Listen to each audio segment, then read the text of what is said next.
2 minutes, please explain the, lake return theory. You've written about it very beautifully in detail in Money Control, but still for the benefit of some people who might not have read it, in 2 minutes. Yeah, okay. So in 2 minutes, basically that every asset class, whether it's traded, non-traded, has a finite amount of reserves in terms of returns. Correct. Like a lake. It's not a river or a sea, which is like fairly infinite.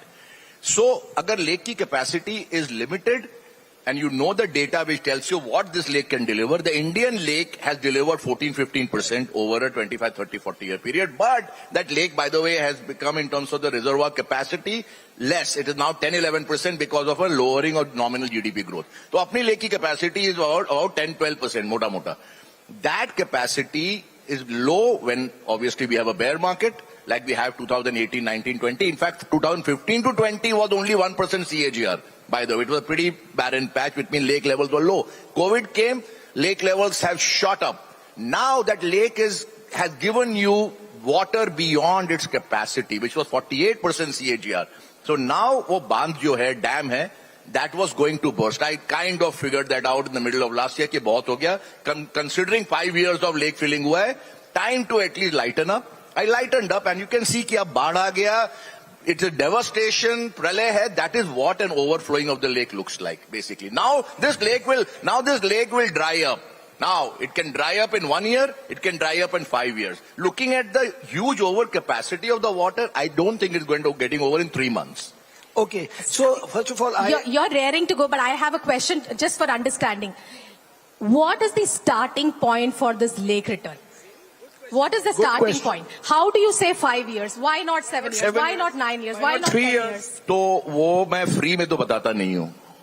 आपको सारी चीजें अब चाहिए कि मैं आऊं 15 minute में आपको सारा ज्ञान जो मेरे को लगे 30 साल.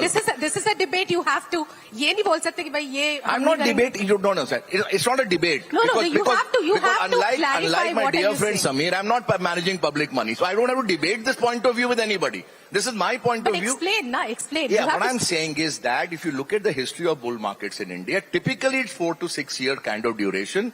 The only real exception I saw was in the early 80s, which was very infancy. बाकी छोड़ो तो मोटा मोटी 4-5 साल में ही अपना बुल बेचारा थक के गिर जाता है. अगर आप उसमें देखें तो you have to see that period where the maximum returns of the market happened. 2003 to 2007, then 2009 to 2015, and then 15 to 20 was a very low period, then 2020 till 2025. So you know the basic length of the Indian bull market. This is data over 40 years, give or take a year.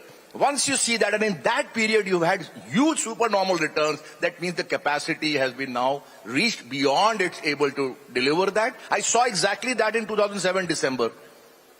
I was on CNBC in January 2008 when I told Udayan that, look, this market is going to fall from 18,000 Sensex to 4 figures. Why? Not because of some brainwave. This is it. उस वक्त भी 50% CAGR था for those 4 years prior to the 2000 crisis. Now, why it will fall? You can manufacture any reason why it will fall. You see the point? Events will follow the overflow and justify the overflow. इस बार overvaluation. दुनिया में कहीं bear market नहीं. US is only down some 6-7%. The real bear market is only in India. It's not a globalized bear market. China is doing well. Obviously, Europe is doing phenomenally well. तो India में ही है. तो India में क्यों है? Because Indian returns, the lake of returns was so full beyond capacity, it had to give way. The reservoir has broken. It will take time to fill up. Now you can